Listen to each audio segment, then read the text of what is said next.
But Savitri की अमावस्या के दिन किसी एक माता ने सीहोर आश्रम पर एक मैसेज भेजा और उस मैसेज में लिखकर भेजा कि गुरुजी से पूछना, हम भी तो पति की इतना मानते हैं, पति का सम्मान करते हैं, पति को आदर देते हैं, तो हम भी सावित्री की गिनती में।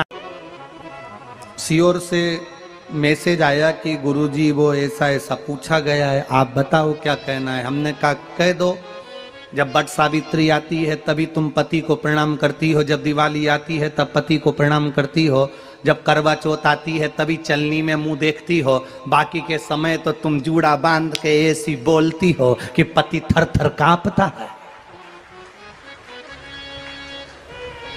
16 श्रृंगार में नारी के हाथ की चूड़ी का कलर अलग हो सकता है, चूड़ी की डिजाइन अलग हो सकती है, चूड़ी अलग हो सकती है, चूड़ी महंगी सस्ती हो सकती है, मंगलसूत्र की कीमत ऊंची नीची हो सकती है, पांव की बिछुड़ी की कीमत ऊंची नीची हो सकती है, कान के कुंडल की कीमत ऊंची नीची हो सकती है। तुम्हारे शरीर पर जितने जितने 16 श्रृंगार हैं उसकी कीमत ऊंची नीची हो सकती है। केवल मंगलसूत्र की डिजाइन बदल सकती है, नाक की लौंग की डिजाइन बदल सकती है, कान के बुंदे की डिजाइन बदल सकती है, हाथ की चूड़ी की डिजाइन बदल सकती है, पांव की पायल की डिजाइन बदल सकती है। केवल नारी के 16 श्रृंगार में एक श्रृंगार ऐसा है जिसकी कीमत जो पहले थी वही कीमत आज तक है और उसकी डिजाइन आज तक नहीं बदली। वो मांग का सिंदूर है, एक जैसी डिजाइन है और एक जैसी कीमत है। सारे श्रृंगार की कीमत अलग, पर मांग में जो सिंदूर डाला जाता है वो एक कीमत का होता है, एक डिजाइन का होता है और एक जैसा होता है, और वो सबसे भारी होता है। सावित्री यमराज से कह रही है मेरे पति को छोड़ दो। यमराज कह रहा है सावित्री तेरा पति मर चुका है, मांग के सिंदूर को पोंछ दे। सावित्री कहती है पूरा श्रृंगार उतार दूंगी पर मांग का सिंदूर नहीं पूछने दूंगी। तब यमराज ने कहा जब तक तू मेरे मांग का अपनी मांग का सिंदूर नहीं उतारती तब तक तू मेरे पास नहीं आ सकती। भगवान यमराज से सावित्री ने कह दिया मैं भी तुझे वचन देती हूं यमराज, मेरी मांग में जब तक सिंदूर है, जैसे सीता ने लाइन, लक्ष्मण जी ने लाइन खींच दी थी और सीता पार नहीं जा सकती थी, मैं भी तुझे वचन देती हूं जब तक नारी की मांग में सिंदूर है तब तक तू उसके पति को उसके सामने लेकर नहीं जा सकता। यह भी मैं तुझे कह देती हूं। यमराज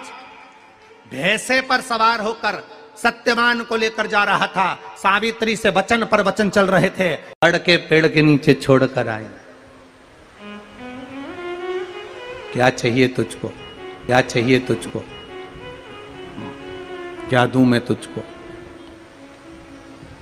कुछ मांग ले मुझसे।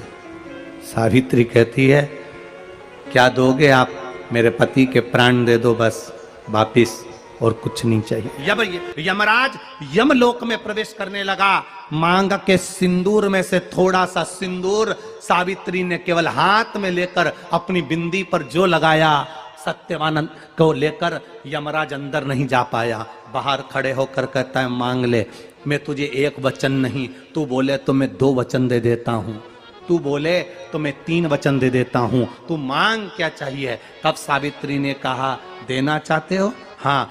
अब यमराज को लगा कि लालच में पड़ गई सावित्री। तब कहा पहला वचन दीजिए, मेरे अंधे सास ससुर के नेत्र वापिस आ जाएं। यमराज ने कहा तथास्तु।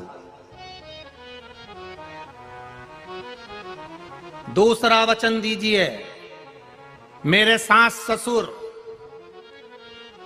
अपने पोता पोती का मुख देखें। यमराज ने कह दिया तथास्तु।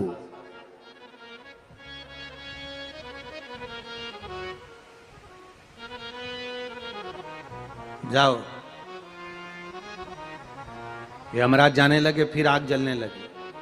कहने लगे अब मैं अंदर क्यों नहीं जा पा रहा हूं। सावित्री कहती है तुमने वर दिया है मेरे सास ससुर पोता पोती का मुख देखें, उनके बेटे को तुम ले जाओगे तो पोता पोती कहां से होगा,